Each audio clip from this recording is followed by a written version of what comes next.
And also, a lot of the people that you see kind of online playing around with them, they just seem a bit mental. Hi guys, Jamie at Anglo Amateurs here. I hope you're doing well. Today I've got a video with something which I've wanted to own for a really long time. It is this. And this is an Anglo Arms OP360 crossbow. I don't specifically wanted to own this crossbow, but I've wanted to own a crossbow probably since I was about 13 years old, so that's like 14 years that I've wanted this.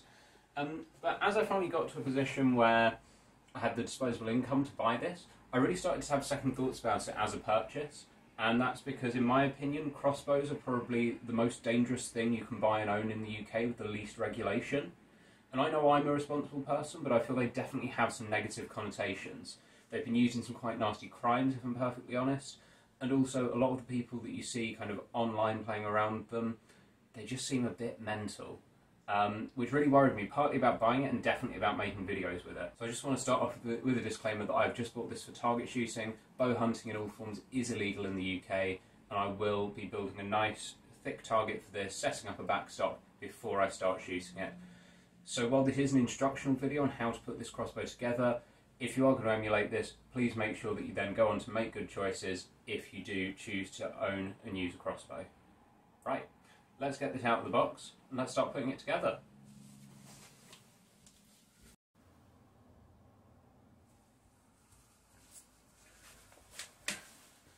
Okay, and here we have it, the OP360 crossbow from Anglo Arms. Now, any of you who have watched my airgun modification videos may have realised I quite like working on the floor when I'm putting things together, especially when there's something this big, and so I will be working down here on the floor. Here's the box, got some stats there, so £80 draw weight. This value has been found to be a bit iffy for some of like the cheap £20, £30 Cobra crossbows online. This is actually a slightly more premium one. I've paid £48 for this just because I wanted one with a nice integrated stock rather than trying to build my own. It has a power stroke of 2.5 inches, FPS of 165, so that's the bolt speed. I imagine that's with light plastic bolts. The entire thing is made of ABS, recommends 6.5 inch bolts. The whole thing weighs 2 pounds, so about a kilogram. It's 43 centimetres wide and 61 centimetres long. So let's get the box opened up. I've already cut the little security tag on there. Okay, so we open this up and you can see actually not that much assembly is required. The main body of the crossbow, so the cocking mechanism, trigger mechanism, stock and rails, as well as iron sights, all come fitted. And we'll look at how good these actually are once it's up and running. But it feels pretty solid in the hand. The entire construction is ABS. The only metal components are these cocking arms, but I was already aware of that. Next up we've got this, which is a foregrip, which I believe goes onto here. So you can get a nice two-handed grip on there.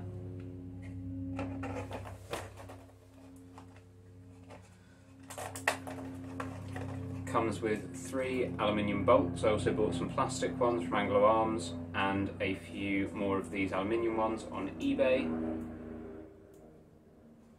You've got the bow itself, which I believe is fiberglass, really very rigid. That is going to be a nightmare to string. I've got an idea of how I might string it, but it might not work out.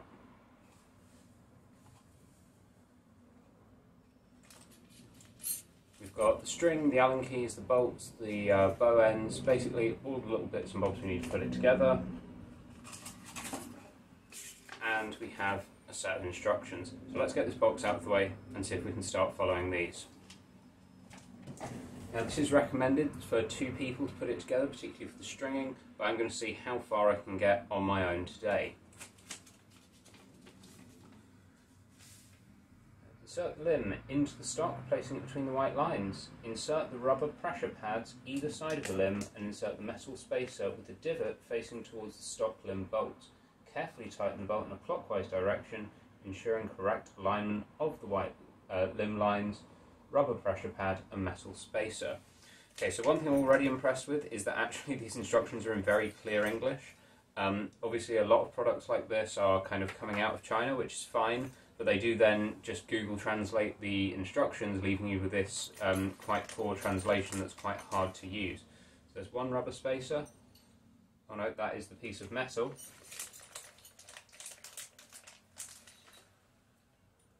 There are the rubber spacers. So let's see if we can put this together in the right order.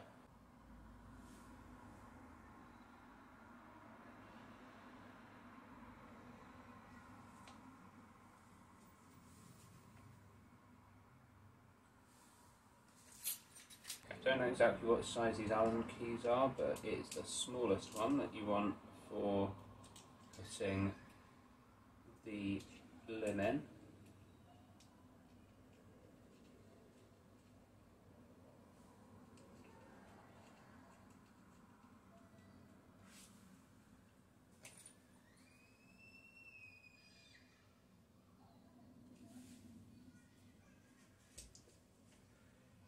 Okay, so you can see you've got these two white lines on the limb, and that's just going to go in there, and you want to line those up as best you can there, as far as I can tell.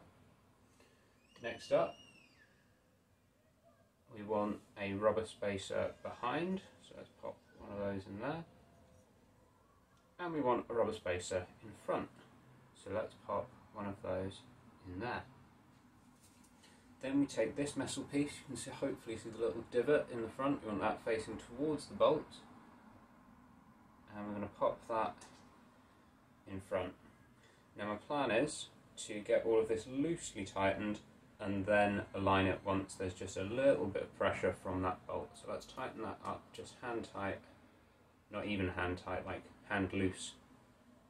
Okay, so that's now holding.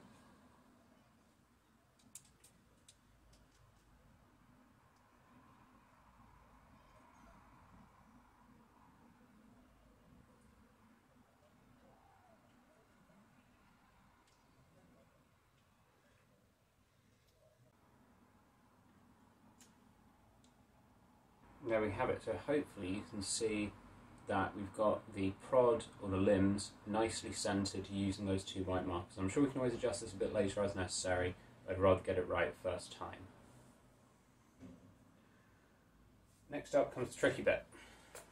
This is where we need to actually get the string on. So to protect the ends of this limb, first thing I'm going to do is put these limb ends on. This is where the string will actually sit to avoid damaging the fiberglass limbs.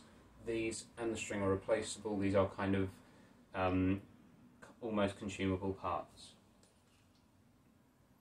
So attach the knock end to both ends of the limb with the ridge side facing backwards. So there's a little ridge on there and you want that facing towards you.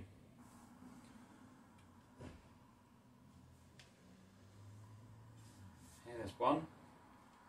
There's the other, and I imagine the ridge is there, that if the string does slip off, it doesn't then ping, it just slips down to there, and hopefully you can either then safely de-string it or reattach it.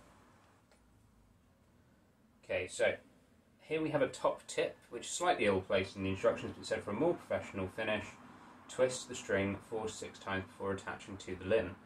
Now, this will obviously raise the power of it slightly, so we'll give it a go, but we might not succeed with it, so we'll give that a try. You can see it's completely untwisted at the moment. Hasn't really been, oh no, it is waxy, it's been waxed, but we have also got some string lube / rail lube that we are going to apply to this to try and lengthen the life of this string. So loop the string over either the left or right knock end, ensuring it sits correctly in the grooves. Using a sturdy chair, place the back of the crossbow handle on the chair seat and firmly press down on either side of the limb arms. Ask a friend to help by looping the string over the remaining knock end, ensuring it is correctly seated in the knock end grooves. So this is where we're going to see if I can do this on my own or if I'm going to have to call for assistance.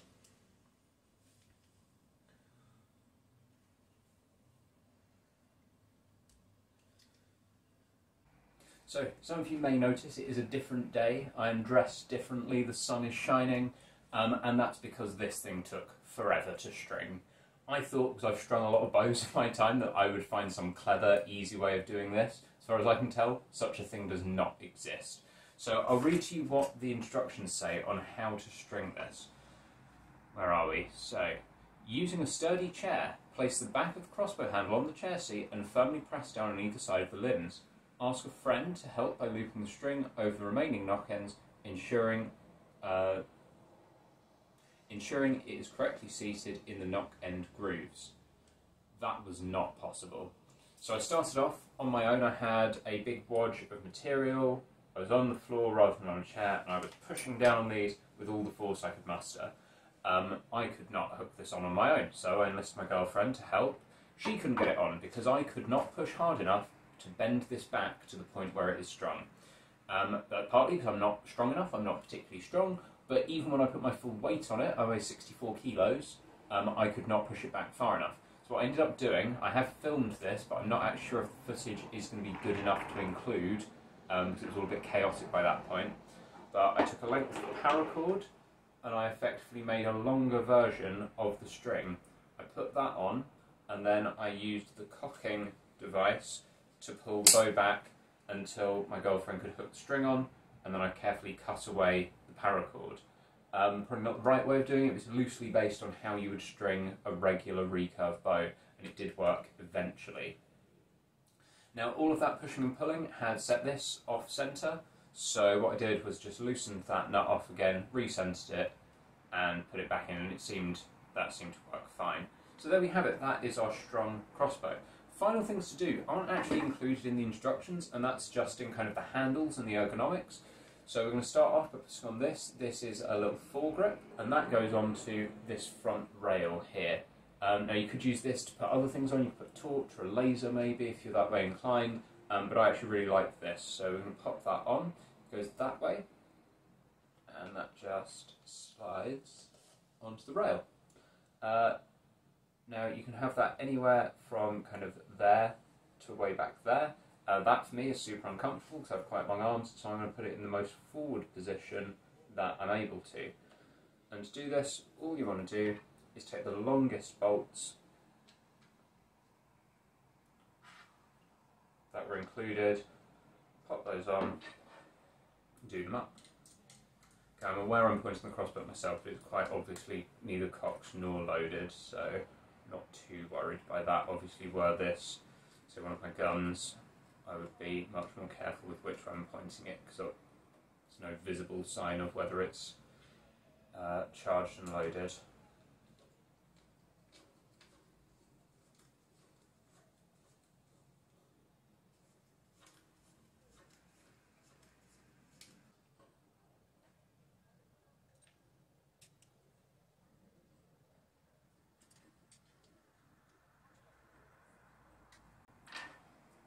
So there we have our foregrip securely attached. You'll notice it has this plastic plate there.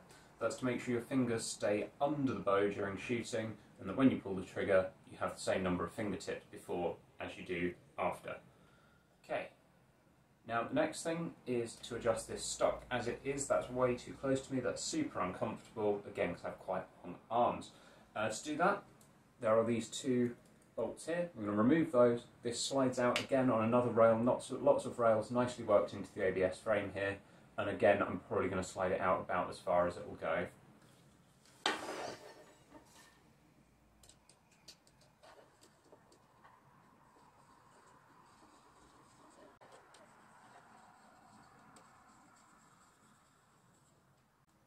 Okay, so pop those out. Just going to slide this out now. Now this did get quite compressed while I was trying to get the string on, and so it has warped a bit. It's now much stiffer than it was before the crossbow was assembled, so that pulled it right off. Just want to slide that back on to a comfortable length for me. Okay, it nicely clicks between the different positions on the rail. So that's a bit more comfortable for me. I can just rest my cheek there on this, not really a cheek pad, but there is a raised section. And then we're just going to pop those bolts back in.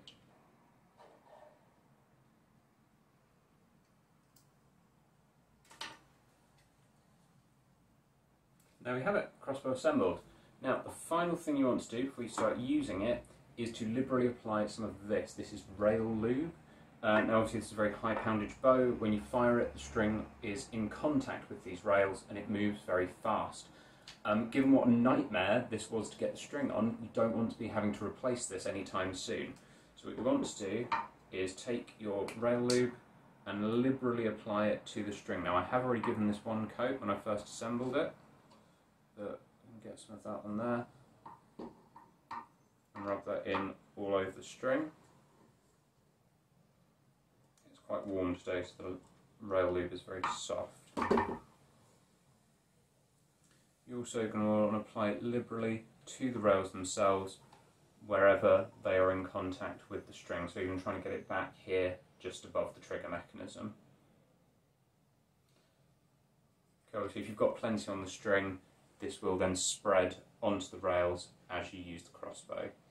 Now you want to reapply this regularly. I've seen some people recommend as often even as every 5 shots, especially when you first start using the crossbow and kind of breaking it in, some of it's still soaking into that string. And that's it. That is our Anglo Arms OP360, or whatever brand you end up buying it under, crossbow assembled. So in terms of other instructions, we've got the cocking instructions. I'll just demo how you cock it. So this, you depress this button here, pull down the stock and pull it back until the string clicks into this notch here. Now I'm not going to cock it completely because there is no way that I know of safely decocking this, and I am yet to set up somewhere safe to shoot. But once it is cocked, it will automatically engage this safety, which you push forward to shoot, and then the trigger pushes the string up onto the rails and fires, obviously with your bolt having been placed under this spring. Comes with iron sights. You've got a fixed fibre optic front sight, and then at the rear you've got windage adjustment there and elevation adjustment by undoing this hex nut and moving it up and down this little ramp. Once again though, this is on a rail and this is just pressure fitted, so you can slide that off and you can fit other optics to it. So you could have maybe a red dot sight. I actually have a spare red dot that I could pop on here, and you can also unscrew that rail if ever you need to.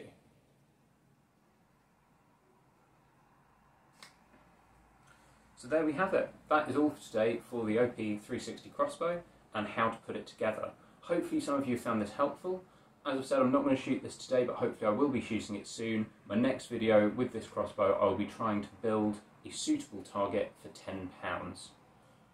If you do decide to get a crossbow, as I've already said, please use it responsibly. These are a dangerous piece of equipment, they're not a toy, and it does slightly scare me how easy they are to get hold of. So let's enjoy them in a safe way so we can keep them safe and legal. Anyway, that's all from me today. I've been Jamie, this has been Cluey Amateurs, and I'll see you next time.